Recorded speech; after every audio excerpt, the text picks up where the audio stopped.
What happens when one of Hollywood's most beloved actresses goes head-to-head with a late-night host who thinks he can steamroll over his guests? Well, you're about to find out because Jennifer Lawrence just had the most explosive interview meltdown in television history, and it all started with what seemed like an innocent question about her latest film. Before we dive into this absolutely wild story, make sure you hit that subscribe button and drop a comment below telling me what you think about celebrity interviews gone wrong. Because trust me, you've never seen anything quite like this. Jennifer Lawrence walked onto Stephen Colbert's late-night show expecting the usual promotional interview for her new drama about climate change activism. She'd done hundreds of these appearances before, always maintaining her signature, down-to-earth charm that made audiences fall in love with her in the first place. The studio audience was buzzing with excitement as she settled into the guest chair, flashing that million-dollar smile that had carried her through countless red carpets and award shows. Her hair was perfectly styled, her emerald green dress complemented the studio lighting, and she radiated that effortless confidence. That made her one of the most bankable stars in Hollywood. Stephen Colbert, however, had different plans for this interview. Instead of starting with the typical softball questions about her character or working with the director, he immediately launched into what he clearly thought would be clever political commentary. You could see it in his posture, the way he leaned forward with his elbows on the desk, that predatory interviewer stance that said he thought he was about to score major points. The audience had barely finished applauding when he struck. "So, Jennifer," he began with that trademark smirk that had become his signature over years of late-night television, "your new movie is about environmental activism, saving the planet, and all that. But isn't it a bit hypocritical for someone who flies private jets everywhere to lecture the rest of us about saving the planet?" The question hit the studio like a physical force, and you could immediately see the shift in energy. The warm, welcoming atmosphere that had filled the room just seconds before evaporated instantly.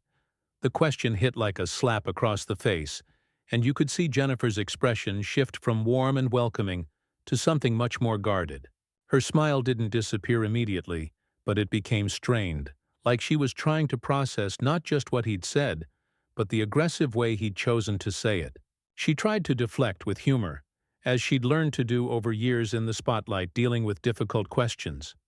"Well, Stephen, I think the movie speaks for itself about the importance of these issues, regardless of anyone's personal travel arrangements." Her voice remained steady, but there was a slight tightness around her eyes that suggested she was already calculating how to navigate this unexpected hostility. But Colbert wasn't backing down. He leaned forward even more, adopting that aggressive interviewer stance that made it clear he thought he had her cornered and was going to press his advantage. His voice took on a prosecutorial tone that belonged more in a courtroom than on a late-night comedy show. "But come on, Jennifer," he pressed, his words dripping with condescension that made the studio audience shift uncomfortably in their seats. "You're asking regular people to change their entire lifestyles, to make sacrifices for the environment, while you're burning more fuel in a single month than most families use in an entire year. Don't you think that sends some pretty mixed messages to the people you're trying to reach?"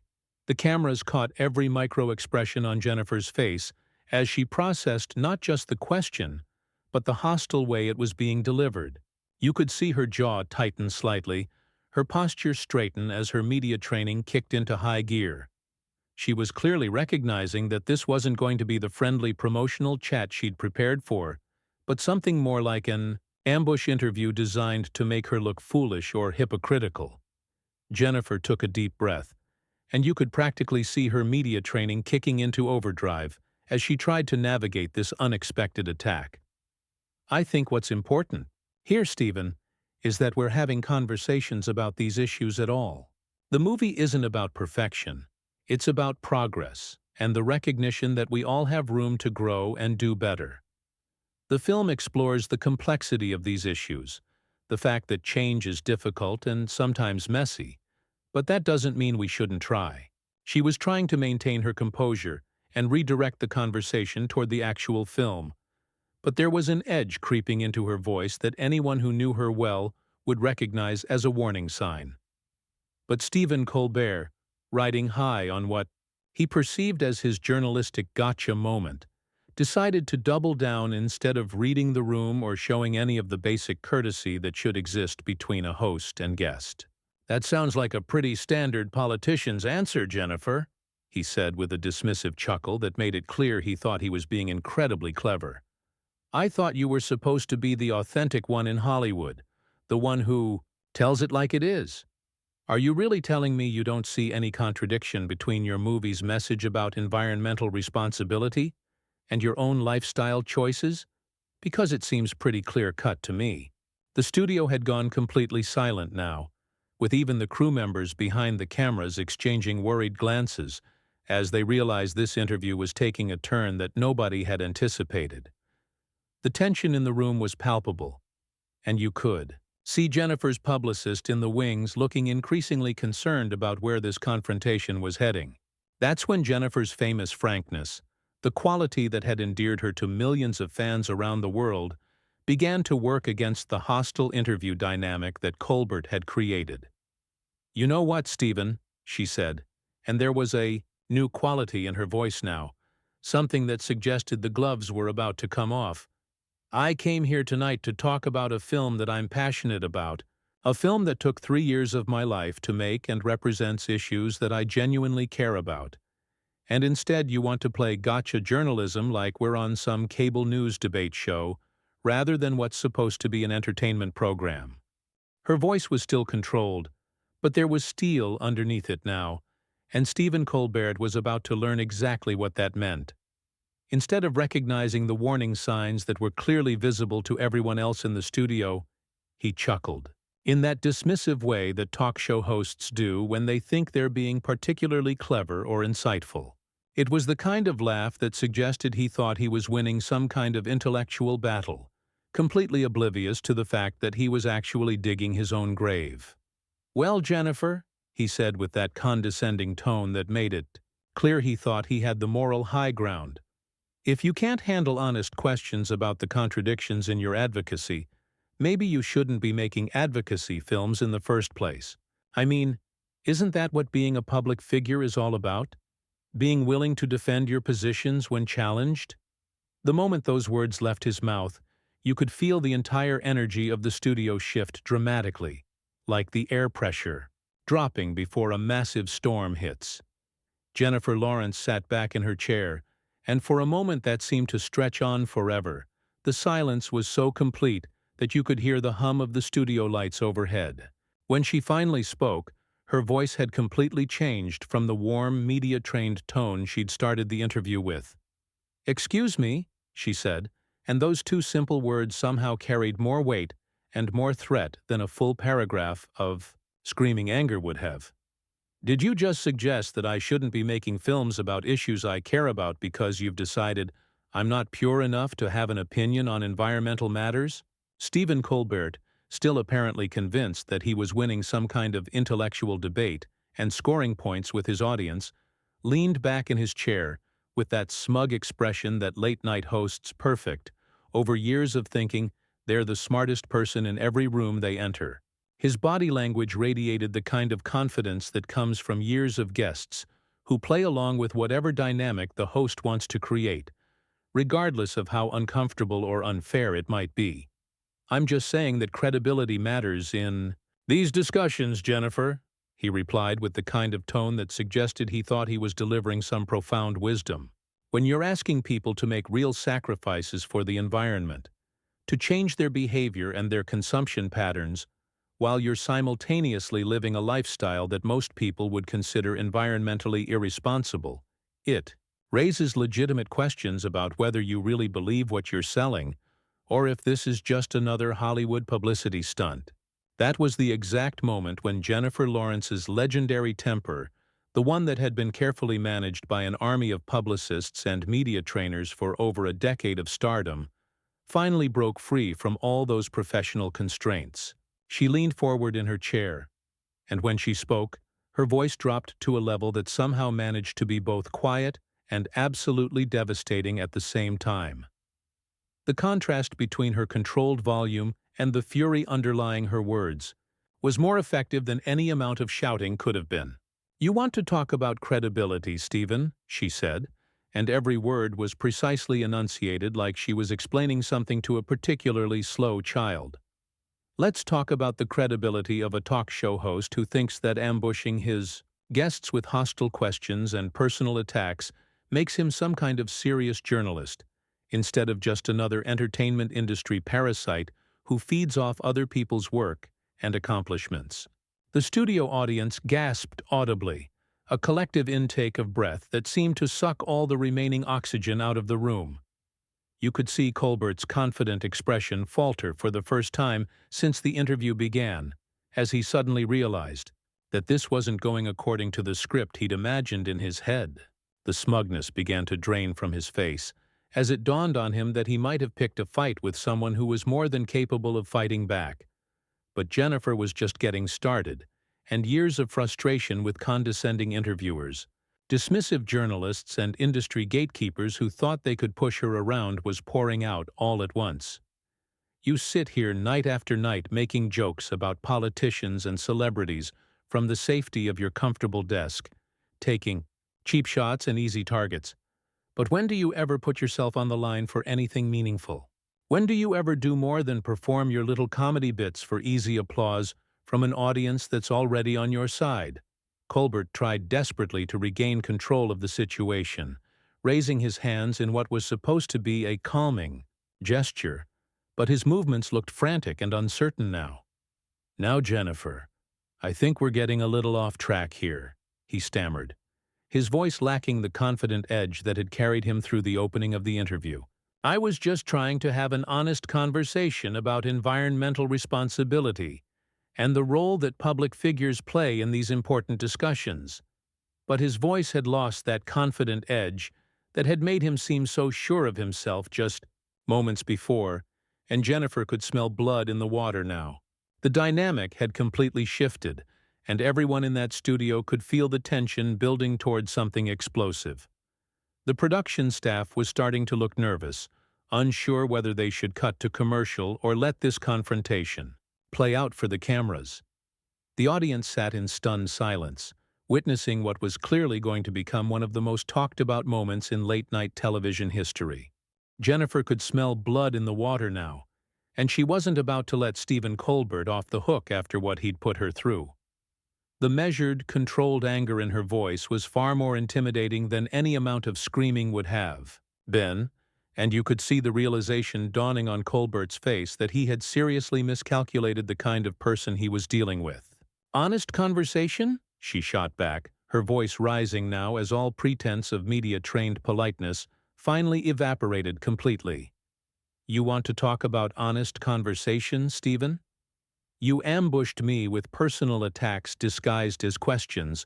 You questioned my sincerity and my right to care about important issues. And now you want to talk about honesty? Here's some honesty for you. I've donated more money to environmental causes in the last 5 years than you've probably made in total salary. I've used my platform to raise awareness for issues that actually matter. And I've put my money where my mouth is even when it wasn't convenient or profitable for my career." Standing up from her chair now, Jennifer commanded the entire studio with a presence that reminded everyone exactly why she'd won an Academy Award before she turned 25 and why she was considered one of the most formidable talents of her generation. Stephen Colbert, still seated behind his desk, looked smaller by comparison, like a student who'd just realized he'd picked a fight with the wrong teacher and was about to face consequences he hadn't anticipated. The studio audience was completely silent, hanging on every word of what had become the most authentic and explosive moment in late-night television history. You could see people in the audience pulling out their phones, knowing they were witnessing something that would be talked about for years to come. The cameras continued rolling, capturing every second of this historic meltdown. "You want to know what's really hypocritical here, Stephen?" Jennifer continued, her voice now carrying the full force of years of dealing with condescending interviewers and industry gatekeepers who thought they could diminish her. It's a talk show host who makes millions of dollars working for a network that's owned by a massive multinational corporation, sitting here talking about authenticity and moral consistency. How many private jets do your corporate bosses fly while you're sitting here questioning my environmental credentials? How much energy does this studio consume every night so you can make jokes for an hour? Colbert's face had gone completely red now, and he was clearly scrambling for some way to regain control of his own show. Sweat was visible on his forehead under the studio lights, and his usually quick wit seemed to have completely abandoned him in the face of Jennifer's relentless assault. "Jennifer, I think maybe we should take a step back here and—" he began desperately, but she cut him off with a gesture that was both dismissive and devastatingly effective. "No, Stephen, we're not taking a step back. We're going to finish this conversation that you started when you decided to attack me instead of doing your actual job as a host. You questioned my credibility, my authenticity, and my right to make art about issues I care about. So let's talk about your credibility for a minute. When was the last time you took a real stand on anything that might actually cost you something? When was the last time you used your platform for anything more meaningful than easy applause lines and predictable political jokes that your audience already agrees with?" The production staff was in full panic mode now, with producers frantically gesturing from behind the cameras, trying to figure out whether they should cut to commercial or let this explosive confrontation continue to play out on live television. But neither Jennifer nor Stephen seemed aware of anything except their battle, which had become a masterclass in how quickly an interview can go completely off the rails. Colbert tried one more desperate time to deflect with humor, forcing a laugh that sounded hollow and strained in the tense studio atmosphere. "Well, I guess I really struck a nerve there, didn't I?" he said, attempting to make light of the situation. But even his attempt at lightening the mood came across as dismissive and tone-deaf, given everything that had just happened. Jennifer's response was swift and absolutely merciless, delivered with the precision of someone who had clearly had enough of being patronized. "You didn't strike a nerve, Stephen. You revealed exactly who you are underneath all that fake charm and those scripted jokes. You're someone who thinks that asking gotcha questions and making personal attacks makes you a serious interviewer, when really it just makes you a bully with a television show and a captive audience." She picked up her purse from beside the chair, and the simple gesture sent a clear message that this interview was over on her terms, not his. "I came here tonight to talk about a film that means something to me, a project that represents real issues and real solutions, and instead I got ambushed by someone who apparently thinks that hostile journalism is the same thing as good television." "Well, congratulations, Stephen. You got your viral moment. I hope it was worth destroying any credibility you might have had as someone who treats his guests with basic respect." As Jennifer Lawrence walked off the set without another word, leaving Stephen Colbert sitting alone at his desk in front of a stunned studio audience, television history was made in the most dramatic way possible. The cameras kept rolling as Colbert sat there for several more seconds, clearly unsure how to recover from what had just happened. His usual composure completely shattered, before finally cutting to commercial with what would immediately become the most talked-about late-night television moment in years.